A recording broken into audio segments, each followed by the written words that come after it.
Hello and welcome to FYI Harford County. I'm County Executive Barry Glassman. Here's a look at my administration's upcoming events and news for you, the citizens we serve. Did you know that Harford County has more than 2,000 historic sites? Joppatown has a National Historic District where archaeologists have dug near Rumsey Mansion and found artifacts where St. John's Parish Church once stood. Darlington Elementary School's name, spelled out in stone, and a relief of the earth above the front doors are features of this county landmark, known for its Art Deco-style architecture. Built by the Wrought Iron Bridge Company, Noble's Mill Bridge over Deer Creek in Darlington is one of the last remaining examples in Harford of a late 19th century iron truss bridge. And the Hayes High House on the campus of Harford Community College, built in 1808 by Archer Hayes, is a National Park Service Network to Freedom site where Sam Archer escaped enslavement in 1860. Harford County's only National Historic Landmark is a private home. Scion Hill was begun in the 1780s, and this is how it looks today. Our staff can help determine if a property qualifies as a county historic landmark and its owners qualify for tax credits. For Historic Preservation Month in May, we're celebrating all of Harford's historic properties with a social media campaign. Join us by visiting the public historic sites and sending us a picture or video to share on social media. Go to our website for a list of historic sites, the sign to download for your picture, and the email address to send your photo to. Help us show how Harford loves historic preservation. April is the month for Arbor Day and a great time to celebrate and plant trees in Harford County. Trees help reduce air pollution, stabilize the soil, reduce water pollution by absorbing pollutants, and create buffers along waterways. As part of our annual Arbor Day celebrations, begun in 2003, Harford County has planted about 32,000 native trees. That's nearly 1,700 trees a year. One of our earlier plantings was at Edgeley Grove in Falston, where the trees have since matured. And here's the most recent at Harford Community College. They may not look like much now, but soon they'll be blooming and full of lush green leaves. We are proud to have been named a Tree City USA 19 times, but we couldn't do it without you. On this spot next to the landfill and street, you can join in this year's Arbor Day celebration on Friday, April 15th, when we'll plant 240 trees. Bring a shovel and gloves if you have them, and get a free seedling to plant in your own yard. Visit our website for details on our Arbor Day planting and the Maryland Department of the Environment's website to learn about their free tree program. And thanks for helping to keep Harford County green. Among the signs of spring, look for our highways crews fixing potholes and county roadways. That's because most of the deterioration happens over the winter, when water gets into cracks and freezes and thaws repeatedly. The county responds to calls about potholes within 24 hours. When we get a call, a crew will inspect the area to look at the condition of the road surface and how best to make repairs.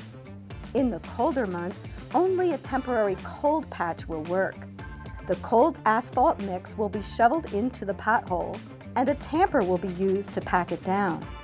Repeated traffic over the patch will also help pack it. On roads where only the top layer is crumbling, an asphalt mixture made of smaller stones will be spread over the area and packed down.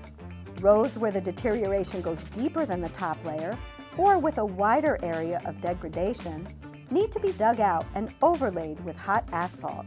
Hot asphalt can't be laid until the weather gets warmer, so it bonds with the existing surface. Sometimes you'll see a road like this that we haven't fixed. That's because it's due for a major resurfacing. If you see a pothole or a road that needs to be fixed, report it through our UClick WeFix app, and our crews will be on their way to get the job done. Harford County's water comes mainly from Loch Raven Reservoir. But how does it get from there to here? Water from the reservoir travels over 25 miles through large underground pipes to Harford County's water treatment plant in Abingdon. The plant operates continuously, 24/7, 365 days a year to produce safe, high-quality drinking water. First, chemicals are added to the water to make impurities stick together. The combined material then settles to the bottom of large holding tanks. Next, the water goes through a filtering system before adding quality enhancers, then chlorine for disinfection. Lab workers conduct more than 200,000 tests a year, checking for safe levels of pH, alkalinity, turbidity, and for other impurities. Each day, 12.5 million gallons of water are distributed through 800 miles of pipe to Harford County's 45,000 customers. And that's how we make sure your water is safe and ready to drink when you need it. This is our segment called Department Heads, where we talk to our directors in county government for insight on what they do for you.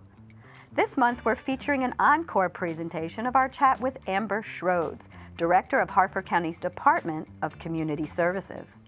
Amber, tell us something we might not know about your department. So I think one of the things that people are most surprised when I give my elevator speech about community services, the depth of service that we have here and the amount of people that we touch each year. So community services is made up of 5 divisions: the Office on Aging, the Office of Disability Services, the Office of Human Relations and Mediation, the Office of Drug Control Policy, and the Office of Children, Youth, and Family. And together, our mission is to strengthen and support families and ensure that there's a strong continuum of care. To that end, we provide direct service to over 80,000 individuals each year, and of course reach many more through their loved ones and their families. So what keeps you up at night? So I think the thing that I struggle with the most is the idea that somebody might be out there who wants help, but is either afraid to reach out or doesn't know where to begin. We've done a lot in the last 6 years to erase stigma from our county and to ensure that there's no wrong door, whether that be our partners at the Klein Crisis Center, the 1-800-NEXT-STEP hotline, or our partners at 211. But my fear is that there would be somebody that would be out there that's looking for help, just doesn't know where to begin, and does not reach out to our office. Now, tell us what you're most proud of. So we've had so many incredible accomplishments over the last 6 years. We've won national awards and recognition for our sensory trail, our second chance job fair, our decisions that determine your destiny through our Office on Aging. But what I'm most proud of is my team, because together we have all worked to make Harford County a leader in our state and in our country in the fields of mental health and prevention and services for at-risk groups. Last question. Can you give us the bottom line in 5 words or less? We are here to help. Thanks, Amber. To learn more about community services, visit the county website at harfordcountymd.gov. Thanks for watching FYI Harford County.